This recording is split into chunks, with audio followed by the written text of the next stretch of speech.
Hi, I'm Jeanette from Growth University. Today we're going to be talking about New Year's resolutions. You know, a New Year's resolution is a decision to do or not to do something to accomplish a personal goal or break a habit. Resolutions are made at the end of the year or the beginning of the new year when people look back at what has happened during the past year and make an effort to improve what they believe the new year is going to bring.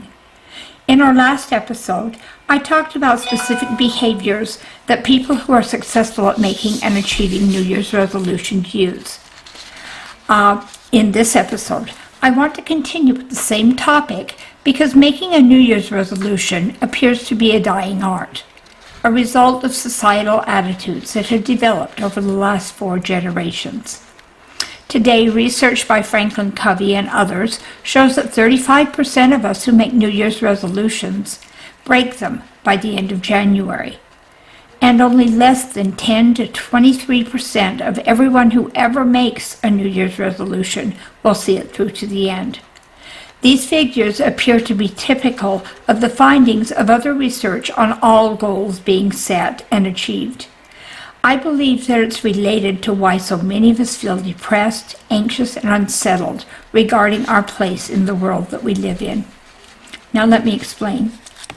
Almost everyone who seeks services to help them take control of their lives from Growth Unlimited believes that they're unable to make changes in their lives, and they complain long and loud about the lack of control they believe they have over what happens. They chose to come to us because we help people regain that control.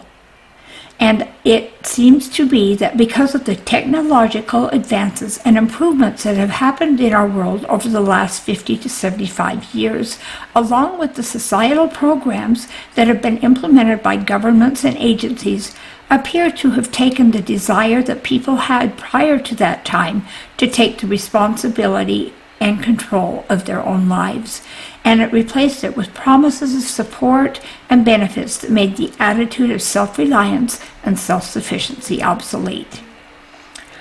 The flip side of this picture is that with the subsidies and benefits there came restrictions and rules that had to be obeyed in order to access the benefits. These restrictions and rules usurped part of the freedom that we each had to make our own decisions and changed us all into people who followed the rules and guidelines in order to get the handouts that were being offered. The problem is the losing of the freedoms that we lost has been unacceptable to some of us, hence the discontent and depression that I mentioned earlier in the presentation. The only way to solve this problem is to take responsibility for ourselves and stop expecting the programs to supply all of our needs and wants. Now, the same holds true with successfully making and achieving New Year's resolutions. Currently, most people who make New Year's resolutions either do not understand the process of making and achieving goals, or they're not willing to make the investment of time and effort that's necessary in order to do it. We're a society of people who look for things to be quick and easy, and most worthwhile New Year's resolutions are neither. We get caught up in the romance of the idea of New Year's resolutions, and we don't spend the time necessary to create the realistic goals that can be achieved, and then follow up by losing interest quickly when difficulties arise or some new enticement comes into our view.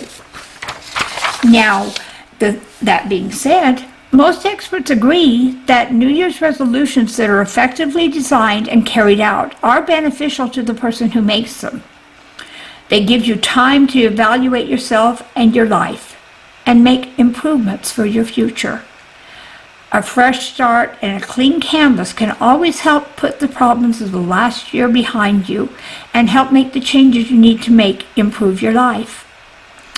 Finally, studies show that people who invest the time to make New Year's resolutions are 10 times more likely to attain their goals than are the people who never make the effort at all. So, making New Year's resolutions appears to be something that's advisable. However, I always encourage my clients to spend some time in personal reflection before they make them. If you choose to make New Year's resolutions without taking time to be sure that you'll be able to and willing to complete them, it's probably not worth your time.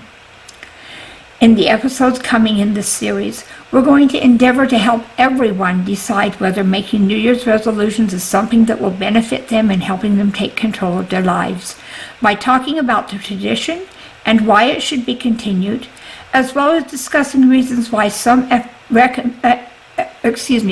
experts recommend not making New Year's resolutions. If you choose to participate in this holiday tradition, we will talk about the psychology behind making New Year's resolutions and share a plan that you can use to create this New Year's resolutions you'll achieve in completing them successfully. If you found this video useful and it has information that is helpful, please subscribe and share it with your friends. Also, we look forward to seeing you at the upcoming videos in this series. And if you want to take control of your life and would like a little bit of a few resources and a little bit of help doing that, check us out at Growth University and Growth Unlimited. You can access our websites at www.growthunlimited.org. Thanks so much for joining, and I'd love to hear from you about how you feel about New Year's resolutions. Share it with us in the comments below. Thanks again, and I'll talk to you next time. Bye now.